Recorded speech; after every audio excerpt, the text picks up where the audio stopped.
dito, 45 dito, 79, tsaka 68. Then hinahanap natin yung question mark. So basically, gamitin natin ang ginawa natin kanina. So meron tayo ditong vertical angle, which means yung angle na ito is 45 din. Then meron tayo ditong vertical angle din.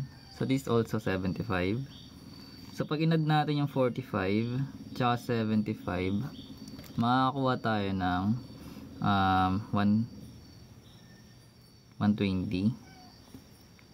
Sabihin 120 ng kulang dito. Ay hindi pala. Kulang siya ng 60. Kasi ibabawas natin yung 120 sa 180, 'di ba? So para makuha natin yung 60, which is ito 'yan. So ngayon, meron tayo ditong 60 tsaka 79, katulad ng ginawa natin kanina.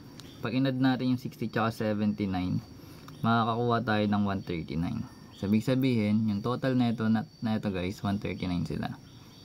Ngayon, kailangan maging 180 tong angle na to. So, ilan yung kulang para mabuo natin yung 180. So, basically, makakuha tayo dito ng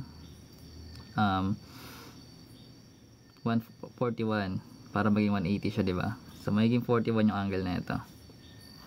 Naku, nasusundan nyo yun. So, magiging 41 to. So, meron ka ditong 41 tsaka 68. Pag inad natin yung 41 tsaka 68, makakakuha tayo ng 109.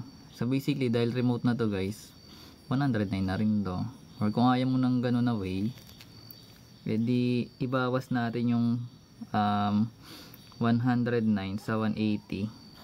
So para makuha mo tong angle na nandito.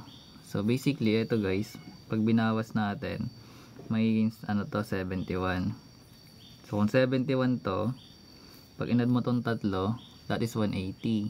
So ito guys, may linear pair ulit. So yung 71, subtract mo yung 180, so yung 71 sa 180, this is still 109.